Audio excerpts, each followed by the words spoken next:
What's going on YouTube? This is the LA Prepper, and today we are working on the Windsurf Moran. Dun, dun, dun, dun. Okay, so this is what we're working on. It's going to be two of these, one on each side, two per each of these, and then they go on top of the two surfboards. Now, okay, let's put this back to where it is, and you'll see why I moved my couch, and you'll see why working on this thing is such a monumentally fascinating experience. The board itself is 11 feet long. Let's see if I can actually get the whole thing in frame. The board is about 11 and a half feet long. With the frame, it goes all the way out to there. So originally, because I'm foolish, I had the seat way out here. Is that right? No, I had the seat here. This is the original seat location.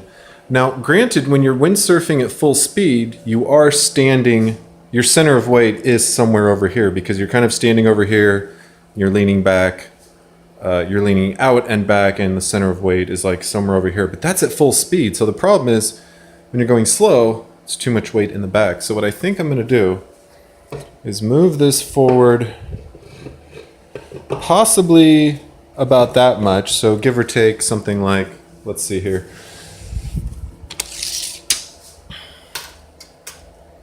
about 14 inches. Yeah, so I think we're going to move that about 14 inches forward. Of course, we have the pedals here, which, you know, the pedals aren't a requirement. I do like them. They are somewhat modular, so right now the main thing keeping them here is the support. I can't even remember how I drilled that support. I must have had a hole saw, which God, I don't even know what I did with that thing. Anyways, oh, that's really a problem. I need to find that drill I used for that.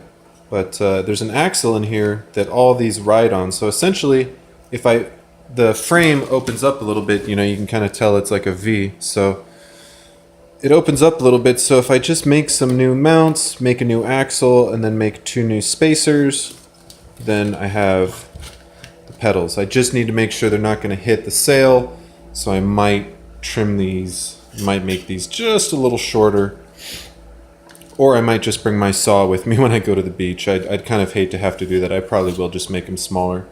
It's a little hard to kind of measure the whole sail because the sail has a different shape, like when it's on the mast, and a little bit of a different shape. And I think I had the dimensions on the bottom. I don't think God, you know, I must have wrote them down somewhere. But anyways, so we're going to shift the rear seat back, or sorry, we're going to shift the rear seat forward. We'll go over that stuff in a second.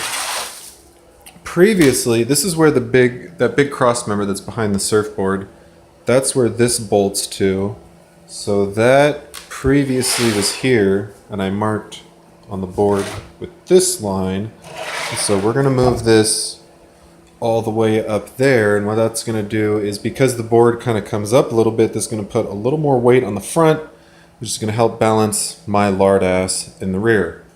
The only thing that's kind of a headache is that previously I was using the existing mast track for the sail, which was super convenient for obvious reasons. But I think what I'm going to do, or what I really have to do now, is mount the mast here. And what I'm actually thinking, not to get too technical, but I'm going to come back with a diagram real quick. In fact, I could probably get a picture of it from my notes.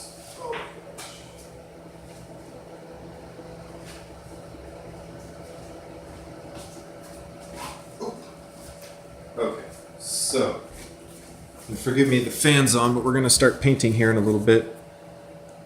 So what you're looking at right now, out of focus, there we go. This is the profile of the boundary layers. When you have a fluid, like water, or wind in my case, flowing over a plate, like the sail, you have two boundary layers, the thermal boundary layer and the normal boundary, the velocity boundary layer. Velocity being the free stream, or the flow, the speed that everything that the wind is moving is u velocity. The speed that it's moving over the plate is this delta. Or sorry, the thickness is the delta. No, sorry, this, yeah, this is the thickness of the velocity. This little arrow here is like the magnitude of the velocity. So down here we have lower velocity, then up here we have maximum velocity. Now sometimes the thermal boundary layer is thicker than the velocity boundary layer. But the most important part in either case is that when you look at this curve, you see that the further away from the plate you go, the faster the flow increases.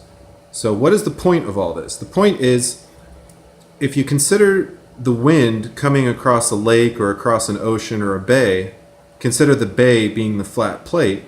This means that the higher up you go away from the water, the closer the wind speed gets to the free stream, or the speed of the majority of the wind, and not presuming that you're somewhere in the boundary layer.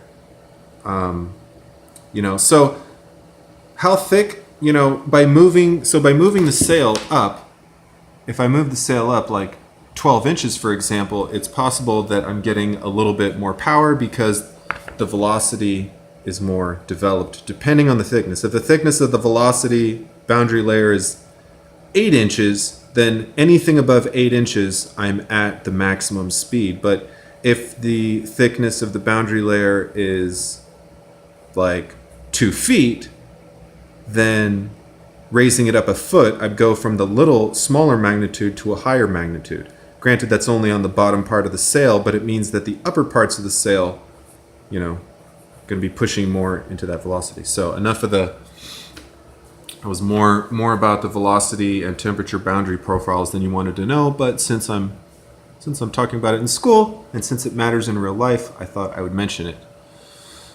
All right, so without further ado, and I'll talk about the straps real quick. So the way these ratcheting straps are going to help is do I use one on the front? I do use a single one on the front because I'm getting other stability from a longitudinal piece. But this is going to sit on top of the surfboards, and then I'll have, this is half of the ones for the surfboards, and I'll have a strap over this part and a strap over the other end. Haven't quite decided how to kind of hold the strap in place. The front one won't be too bad because the water will want to push it back and it'll hit this. The rear one, I don't think it's going to slide that much. I would be pretty impressed. I might want to wrap around something and then go over, because otherwise if I just have it over the top, it might want to slide sideways just a little bit. So all things I need to think about that I haven't quite finalized at this precise moment, but that's okay. All right, well, I guess I'll break this up into 2 videos, just because it's kind of getting long. But until next time, like, comment, subscribe, keep prepping, and let me know what kind of projects you're working on.